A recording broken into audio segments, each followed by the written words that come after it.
Denyut nadi suara rakyat terus bergema di channel ini. Tuan-tuan dan puan yang dihormati sekalian, belum tidak akan cepat selesai kes cerita isu besar mengenai Khairi Jamaluddin. Yang saya pikir Khairi Jamaluddin ini kesian lah. Saya terus terang, saya rasa kesian dengan Khairi Jamaluddin. Saya rasa kesian dengan Khairi Jamaluddin. Kerana apa? Kesian lah. Itu saja, kesian lah. Okey, akhirnya Khairi Jamaluddin tampil sekali lagi memberikan penjelasan terbaru yang bikin ramai orang pening kepala, terutamanya Zahid Hamidi, Tok Matasan.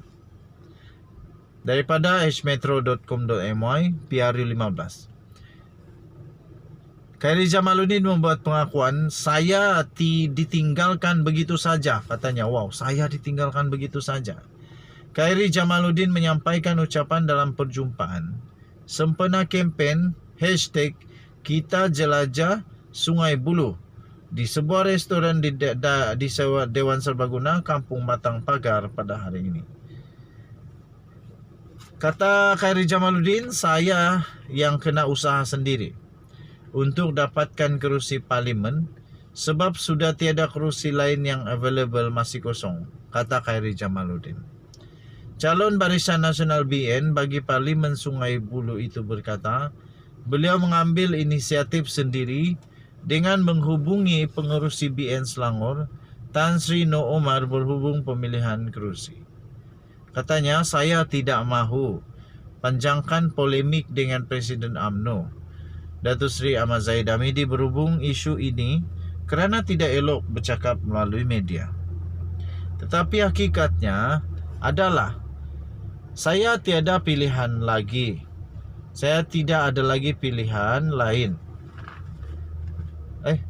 Begini, membaca pun pening. Tetapi hakikatnya adalah saya tiada lagi pilihan sebab pucuk pimpinan parti pun tidak memberi apa-apa isyarat kepada saya untuk pergi ke mana-mana kawasan dan saya ditinggalkan begitu saja. Katanya lagi, saya tahu saya kena keluar dari kawasan Parlimen Rembau. Jadi pada waktu itu saya kena buat sesuatu untuk diri sendiri dengan ambil inisiatif berjumpa Tan Sri Noh Omar. Memandangkan bilangan kerusi available masih kosong, sudah tidak banyak, katanya. Beliau berkata demikian pada sidang media selepas kunjungan di SME Aerospace Sdn Bhd, Jalan Kuala Selangor U19 di sini hari ini. Khairi berkata tidak timbul isu beliau membelakangkan Presiden UMNO, memandangkan tiada isyarat daripada pucuk pimpinan diberikan kepadanya. Katanya beliau tidak dijemput untuk berbincang dan apabila tarikh penamaan calon semakin menghampiri, beliau perlu berbuat sesuatu. Tambahnya, hasil perbincangan saya dengan Tan Sri Noh, beliau mengusulkan saya datang ke Selangor dan berjumpa dengan Presiden MIC Tan Sri S.A. Vigneswaran untuk minta tukar memandangkan ini Sungai Buloh dulu kawasan MIC. Untuk kata saya minta kerusi Sungai Buloh dalam konteks itu, tetapi konteks itu ya, tapi saya yang kena usahakan sendiri untuk mendapatkannya. Sudah tidak ada kerusi lain. Bagaimanapun saya tak mau bertelingkah dengan Presiden maupun pucuk pimpinan kerana saya datang sini Sungai Buloh untuk mewakili BN dan saya akan cuba memenangi kawasan ini, katanya. Okey, jadi panjang lagi tuan-tuan dan puan-puan, yang boleh cari di hmetro.com.my. Kita jumpa lagi. Sila tinggalkan komen kamu. Kita jumpa lagi. Bye, selamat hari Jumaat, boy. Salam sejahtera Malaysia. Denyut nadi suara rakyat bergema di channel ini. Tuan-tuan dan puan-puan yang dihormati sekalian,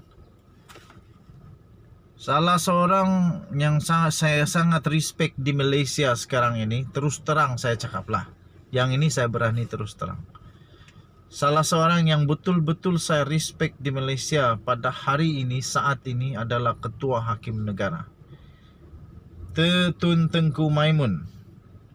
Tengku Maimun Tuan Mat. Kenapa saya hormat dan respect kepada dia? Kerana saya dapat rasa di bawah pentadbiran beliau, Badan Kehakiman Negara dapat naik semula dia punya martabat.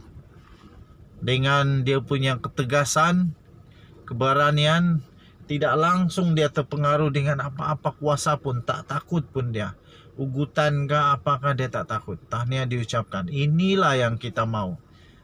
Okey, so akhirnya setelah lama berdiam diri, dia muncul semula dan buat pengumuman yang saya setuju. Kata beliau, kata Tengku Maimun, keyakinan orang ramai sudah terjejas. Demikian kata Tengku Maimun. Keyakinan orang sudah terjejas. Sebaik Suruhanjaya Pencegahan Rasuah Malaysia SPRM mengeluarkan kenyataan, media iaitu Hakim Mahkamah Rayuan Datuk Muhammad Nazlan Muhammad Ghazali disiasat berkaitan dakwaan wang yang tidak dapat dijelaskan dalam akaun banknya. Ketua Hakim Negara Tun Tengku Maimun Tuan Mat yang mengetuai panel 7 hakim Mahkamah Persekutuan menyatakan demikian ketika mendengar permohonan 2 peguam dan seorang aktivis yang memohon mahkamah itu menentukan persoalan undang-undang berkaitan siasatan terhadap Muhammad Nazlan. Okey, nah ini rupa-rupanya bukan seorang punya keputusan tahu, 7 panel hakim yang arif lagi bijaksana.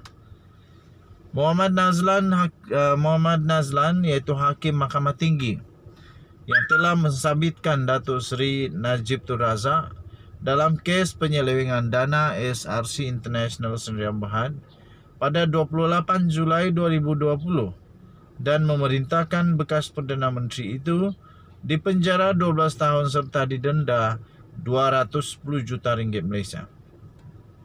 Dalam prosiding pada hari ini, Tengku Maimun menimbulkan persoalan kepada peguam kanan, iaitu Peguam Kanan Persekutuan iaitu Liu Hon Bin, mengenai apa yang akan berlaku jika dakwaan terhadap Muhammad Nazlan tiada sebarang asas dan tidak ada keputusan melalui siasatan SPRM. Hon Bin bagaimanapun menjawab siasatan yang dimulakan ialah budi bicara SPRM. Katanya, Tengku Maimun berkata, kami tidak mempersoalkan budi bicara pendakwaan.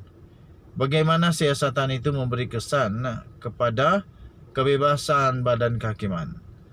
Hon Bin menjawab, keyakinan orang ramai akan dipulihkan. Keyakinan orang ramai akan dipulihkan jika hakim itu bebas daripada dakwaan. Jika SPRM tidak mengeluarkan hasil keputusan siasatan, anda perlu melihatnya sebagai tiada asas kepada aduan itu, katanya. Tengku Maimun menjawab, tetapi keyakinan orang ramai sudah terjejas. Sebaik saja kenyataan dibuat bahawa seorang hakim sedang disiasat. Itu sudah menjejaskan keyakinan orang ramai. Adakah anda menyatakan kemudian perlu tunggu hasil siasatan? Hon Bin berkata, ya. Dalam kes berprofail tinggi, itu amalan badan siasatan dan peguam negara mengeluarkan kenyataan akhbar mengenai perkembangan siasatan. Kenyataan media akan diberikan mengenai perkembangan siasatan dan hasilnya. Badan Kehakiman perlu mengambil notis kehakiman berhubung perkara ini. Salam sejahtera Malaysia. Sila tinggalkan komen kamu. Kita jumpa lagi. Bye-bye.